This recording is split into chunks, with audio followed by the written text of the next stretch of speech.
Salam hormat, salam selamat, dan menyelamatkan. Semangat Indonesiaku. Ini disajikan tanpa bermaksud melecehkan atau menyinggung dan atau merendahkan semua pihak. Ini hanya wacana tafsiran saya saja, bukan untuk mendapatkan pembenaran. Silahkan ambil yang baik dan manfaat untuk kehidupan Anda. Selamat mengikuti. Kita mulai. Piramida yang sudah ditemukan, dieksplorasi dan diteliti itu sebagian besar adalah di negara Mesir dan negara-negara sekitarnya, serta di beberapa negara Amerika Latin. Piramida Mesir dibangun dan digunakan sebagai makam untuk raja-raja Mesir kuno yang dikenal dengan nama Firaun dan permaisuri mereka. Piramida paling awal dari bangsa Mesir kuno adalah piramida bertingkat, dibangun pada masa dinasti ketiga Mesir.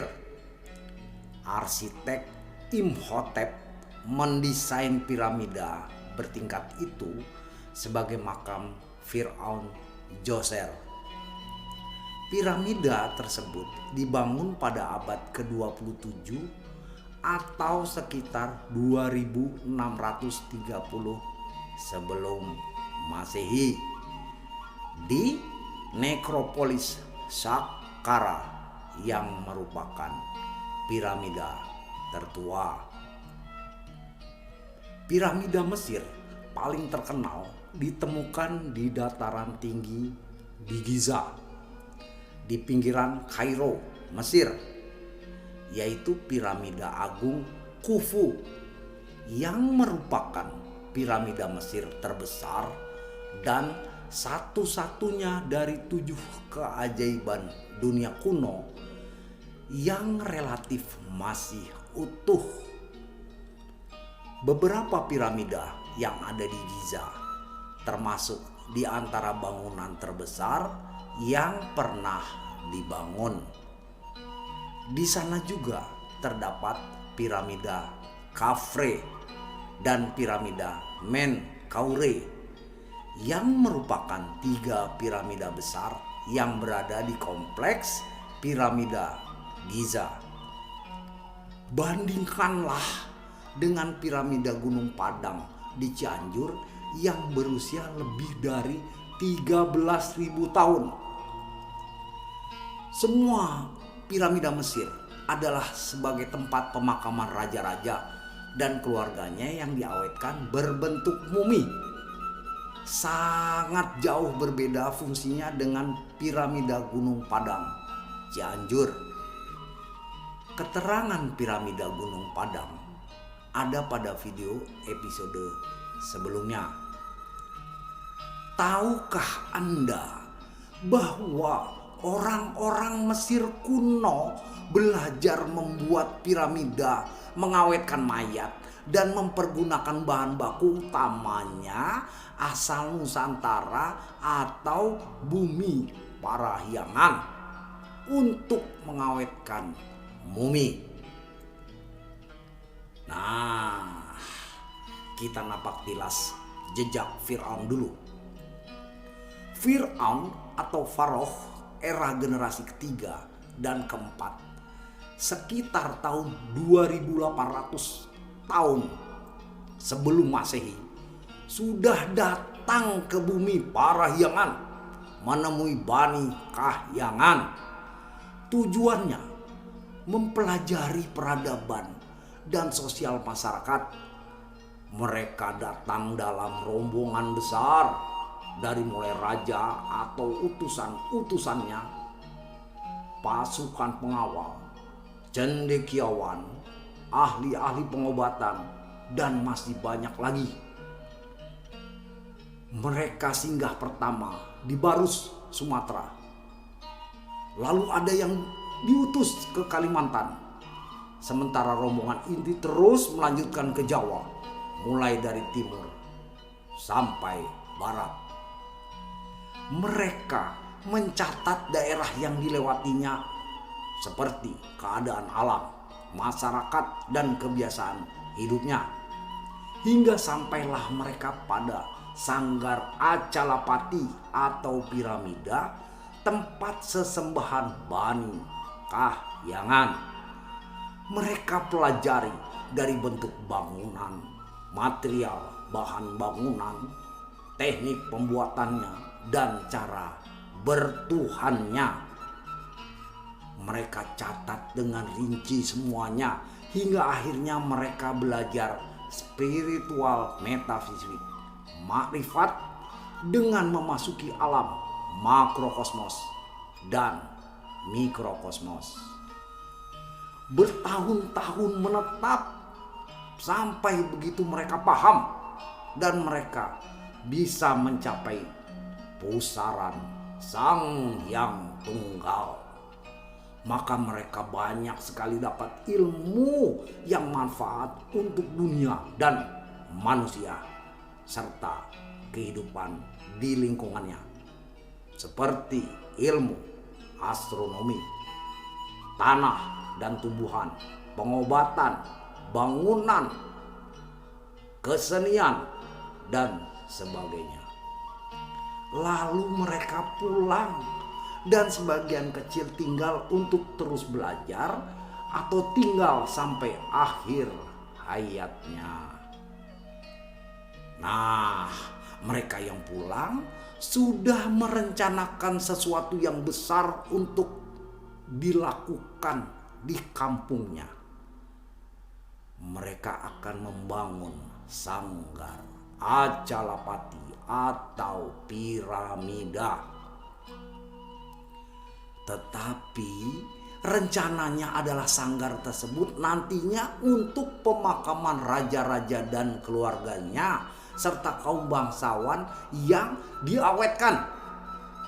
Tidak sama fungsinya yang piramida Bani Kahyangan buat atau bangun.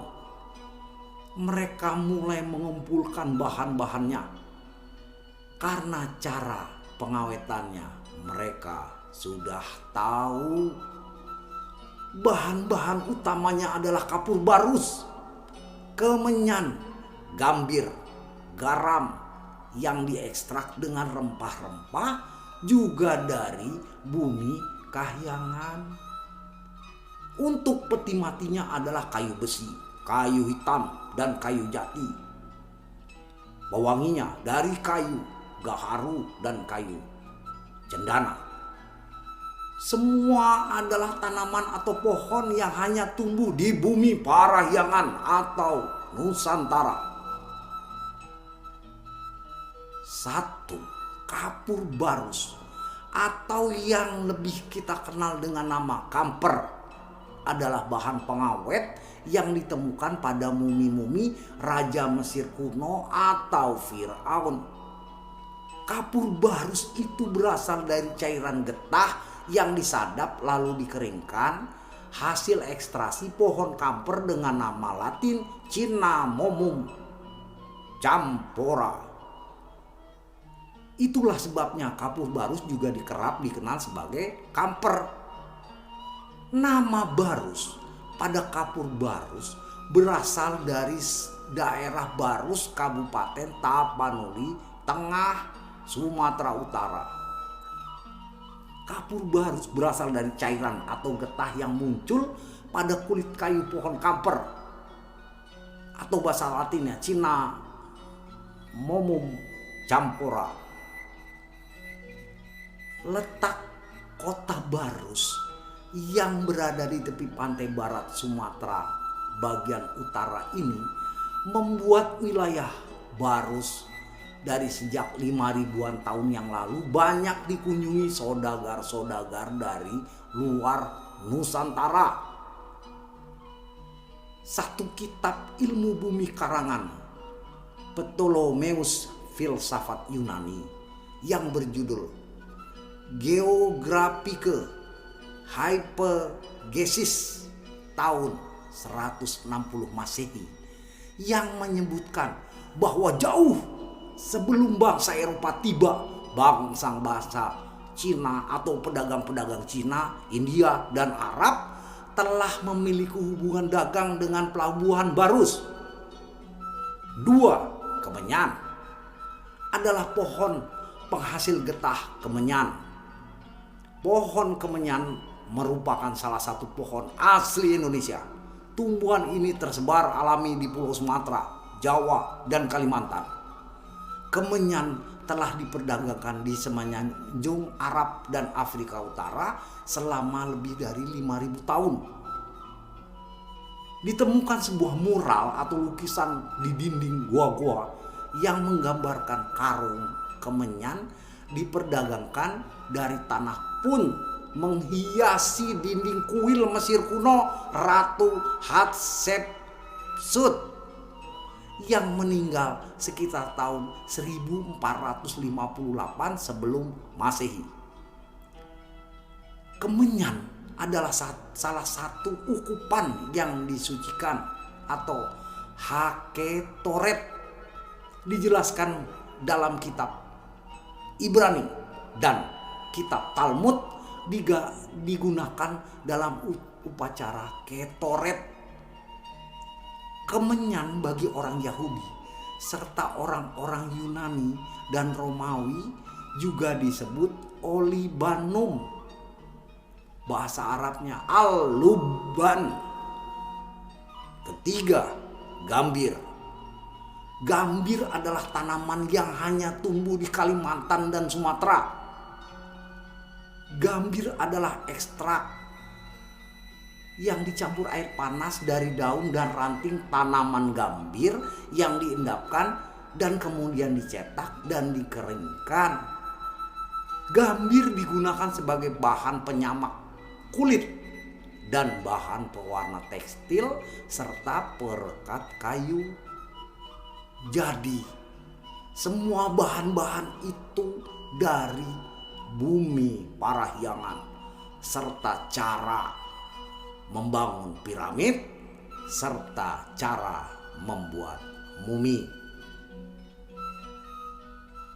Sekian dulu pemirsa, bersambung pada episode berikutnya.